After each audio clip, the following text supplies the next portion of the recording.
Sometimes it's the little things. And for me today, it's a fairly small thing. I guess it's kind of a big deal for myself. I finally bought a DSLR camera, a Canon EOS 80D, and I got it from a pawn shop. I've not really shopped at pawn shops before, but today I did, and I'm very excited about it. I've already taken some pictures of my siblings, the two who live here, and very excited about that. So, yes, got that off my chest. I'm just pumped up and ready to go. And so I mostly rant, and today is pretty much the same. Hello, I'm Latia, and I talk a lot. So lately I've been working around like boudoir and self-care in my life, and in general I've always cared about these things. And part of why I like boudoir as kind of the carry-all for all the things that I'd like to do is because boudoir is like French, and it has to do with like a woman's private space, like a woman's bedroom. It could be a dressing room, a changing room, the bathroom, for all I care. And not like I don't care, but just like sometimes my private space is bathrooms and bedrooms. Why, might you ask? Because bathrooms, I can go to work and I can take a mental health break, and you can't stop me from taking bio breaks, even if the bio is my mind and just got to get it right and clean it out, just sit and like release whatever is going on. And also bedrooms, most times people aren't just walking through your bedroom unless your bathroom is located in your bedroom, which is like two private spaces in one, or you're, I don't know, like I was living in a studio apartment where your bedroom is your apartment. So when it comes to the boudoir and this art of being erotic and sexy, sensual, I love it so much because it takes a lot of my interest and passions and it brings them all together in this beautiful photo shoot. And it can be an experience, it can just be a photo shoot, it can be whatever the photographer and model come together and create. So the way I would like to work to start is I'm creative director. I would love to be the person who is like comforting people, helping bring them out their shell, showing them some moves that they know how to like pose and be sensual with it, and just to have fun. So like getting people loosened up and feeling like the queen that they are, or the king, because I'm down for doing boudoir for men too. I have no discrimination. Like, if you want to be sexy, let's go. I know how to like shoulder shimmy and like rock with it. Like, you ain't got to be a man or woman to be sexy. Like, it's a free-for-all. So I started doing pole years ago, and I love pole because it's something that is sensual and fun. It doesn't have to be sexy per se, but you can make it as sexy as you want. So if you want to feel like you're a dancer on a stage performing for people, you have that option. And you even have the option to just kind of be athletic. It is athletic, it is graceful, it is sexy and sensual. It is whatever you want it to be. And I really have had a variety of teachers, and my favorite was one where she taught almost the language of being erotic and being powerful.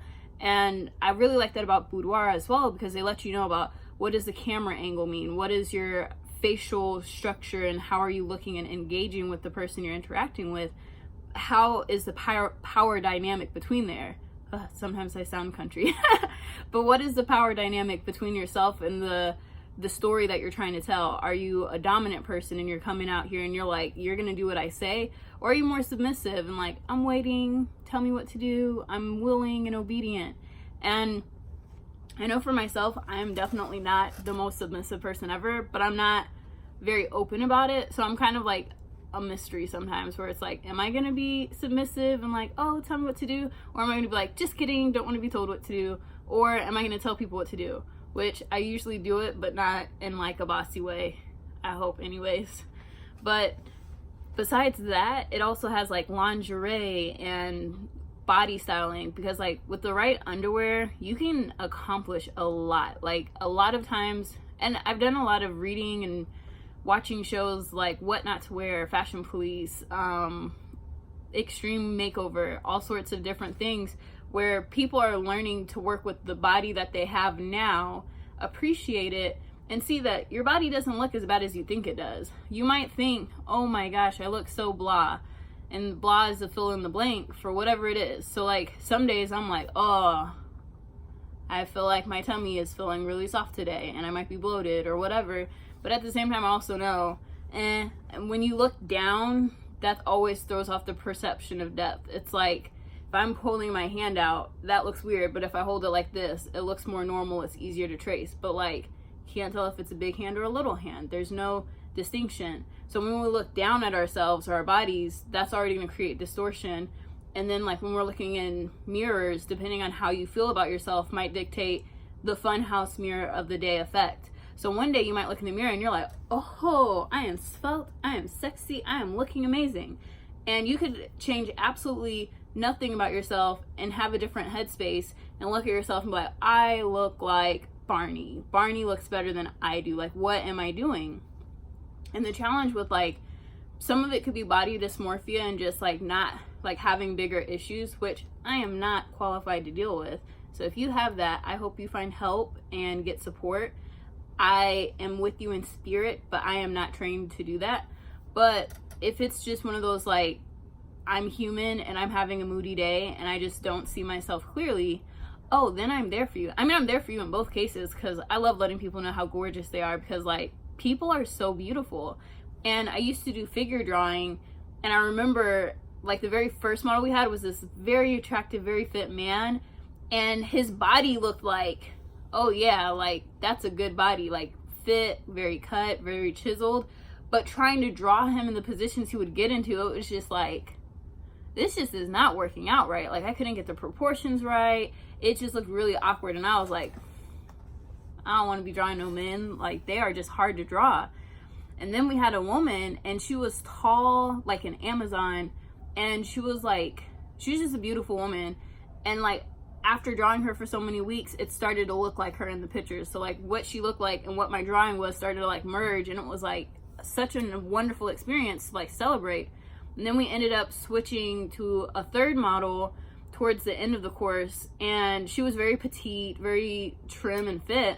And we were drawing her so often, like on a weekly basis, that there was a moment where we were just talking after on a break, and she was like, yeah, I'm pregnant. And I was like, can't lie, I noticed that you were softening up. Like I could tell that your body was changing. And it wasn't in a way of like, oh my gosh, look at her, she's getting bigger. It was just like, oh, she's getting a little soft in the middle. Like, you know, when you're intimately connected with someone's body, you can just notice changes.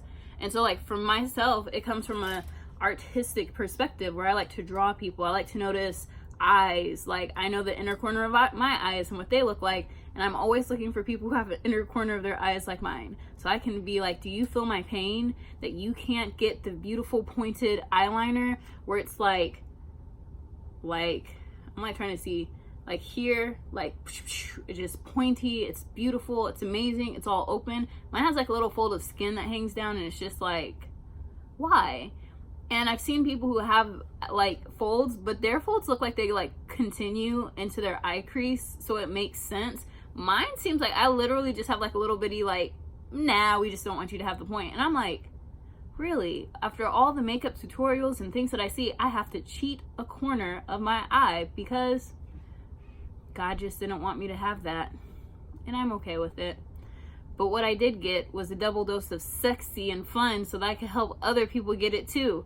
So if you're interested in boudoir and loving yourself and self-care and self-celebration and just being sexy and sensual, because like when it comes to the bedroom, there's like, if the bedroom / boudoir is your private space and your secret garden, it's like people need entry and access. So like there has to be a way for people to know that they're welcome. There has to be rules for that space in place. There has to be an acknowledgement that there is a sacred garden, because not everyone acknowledges like, hey, this is private territory, you ain't coming. And then there's also like the rules of engagement. Like, how do we play in this space? How do we honor it? And how do we celebrate to the fullest? Because if you ain't having fun, you doing it wrong.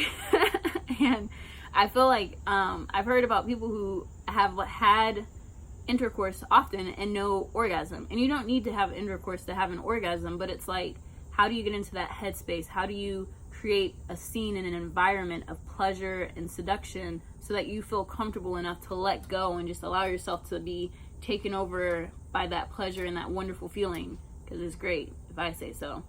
But that is pretty much my time. Thanks for watching. If you enjoyed this, please like it, dislike it, whatever. Subscribe, share it with people you think might find it interesting. Please comment and let me know what would you like for me to talk about, especially in regards to boudoir, erotic, sensual, sexual, self-care, self-love, whatever you think I could talk about with intelligence or interest even. I also have a degree in computer science stuff, like computational science with a math focus. I like data. So let me know what you're interested in, and I'll try to cater to it as I see fit / as I am interested in, because this is my channel and I do what I want. Have a wonderful day. See you next time.